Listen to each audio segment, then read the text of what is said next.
रथ छल फल चार बिहाई। भरत जी बोले मुझे पहले आपके श्री चरणों में सहज प्रेम चाहिए। सहज प्रेम, सहज प्रेम क्या है? जिस प्रेम को करना ना पड़े, अपने आप होता रहे। जिस प्रेम को करना ना पड़े, अपने आप होता रहे। आप बोलेगे महाराज ये कैसे संभव है? आप सांस लेते हैं कि अपने आप लेते हैं? आप जगे रहते हैं, सोए रहते हैं, खाते हैं, लड़ते हैं, दौड़ते हैं, आप श्वास लेते रहते हैं और आपको पता भी नहीं चलता। ये सहज व्यवहार है। भरत जी चाहते हैं मैं आपको प्रेम करता रहूं प्रभु, और मुझे पता न चल पाए कि मैं प्रेम कर रहा हूं। पहले ये मुझे प्रेम चाहिए। दूसरी सेवा चाहिए, स्वामी सेवकाई।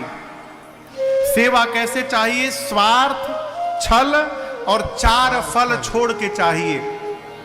हम सेवा करेंगे तो बदले में कुछ नहीं चाहते, कोई छल नहीं प्रभु।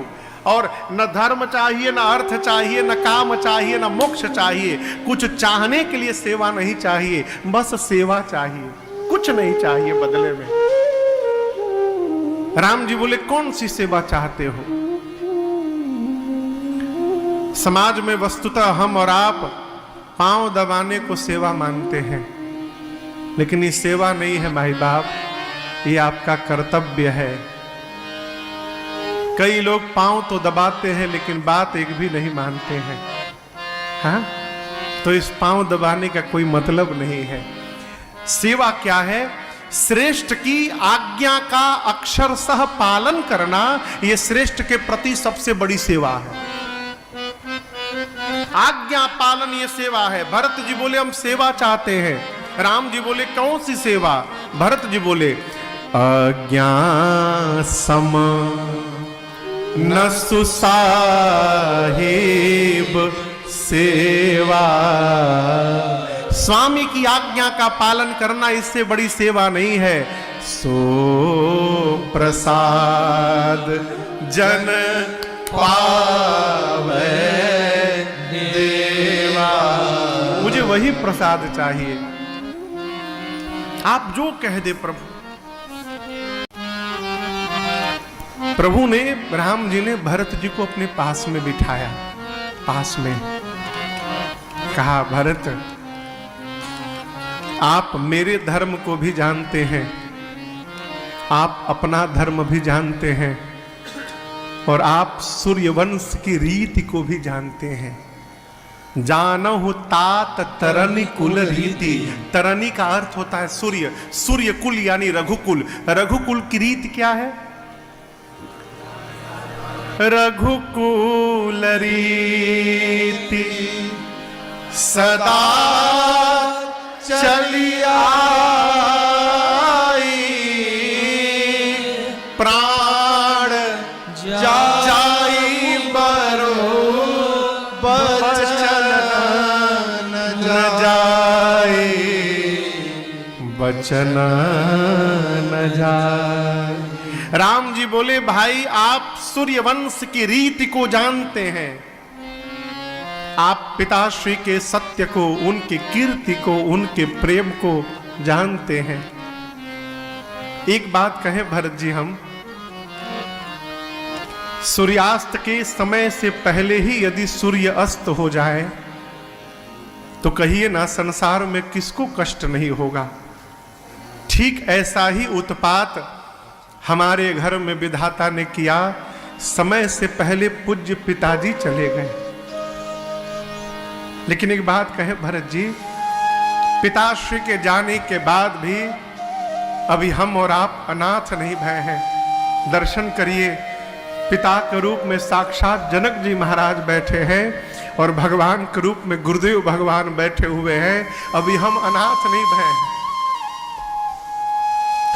आप चाहते हैं कि मैं कहूं आपसे, तो मैं केवल एक बात कहूंगा, आप अपना भी धर्म जानते हैं, आप मेरा भी धर्म जानते हैं। भरत भैया आप अपने धर्म का पालन कर लीजिए और मेरे से मेरे धर्म का पालन करा दीजिए, बस, और कुछ नहीं कहना मुझे। जब प्रभु ने ये बात कही कि सो तुम करहु करावहु मोहु, तो भरत जी भगवान के चरणों को पकड़ लिए, कहे प्रभु जब मैं आ रहा था ना तो तीर्थराज प्रयाग अर्थ धर्म काम मोक्ष सब देने को तैयार थे। मैंने उनसे कहा कि मुझे अर्थ नहीं चाहिए, न धर्म चाहिए, न काम, न मोक्ष, मैं कोई धर्म वरम नहीं जानता। मेरे जीवन का एकमात्र धर्म है कि जीवन की आखिरी सांस तक मुझे अपने प्रभु रघुनाथ जी की आज्ञा का पालन करते रहना है। इसके अलावा मेरा दूसरा कोई धर्म नहीं है, आप आज्ञा करिए। राम जी समझ गए कि अब मुझे ही कहना पड़ेगा। भगवान ने कहा, भाई मैं जानता हूं कि आप हृदय से कोमल हैं, उसके बाद भी आपको कठोर कहने जा रहा हूं, क्षमा करिएगा। राम जी बोले कि चलिए हम और आप मिलकर आज बंटवारा कर लेते हैं। क्या कर लेते हैं? बंटवारा। बंटवारा शब्द सुनते भरत जी कांप गए, बोले प्रभु आप मेरे से बंटवारा करेंगे ना? अयोध्या की सत्ता को आप छोड़कर आए और उस सत्ता को मैं भी छोड़कर आया हूं, आप संपत्ति बांटेंगे मेरे से? राम जी बोले बांटेंगे भाई, लेकिन संपत्ति नहीं बांटेंगे। आज हम दोनों भाई मिलकर अपने घर की विपत्ति बांटेंगे, हम लोग विपत्ति में बंटवारा करेंगे। प्रभु कहते हैं जीवन में यदि बंटवारा करना भी हो तो प्रयास करिए कि भाई की विपत्ति में बंटवारा हो। हमारे पूज्य महाराज श्री हमसे बार बार कहते, बेटा भगवान से कहना कि प्रभु जीवन में कोई अभाव बना के रखिए। क्यों? अभाव बना रहेगा तो स्वभाव सदा रहेगा। अभाव समाप्त हो जाए ना तो स्वभाव को बिगड़ने में समय नहीं लगता।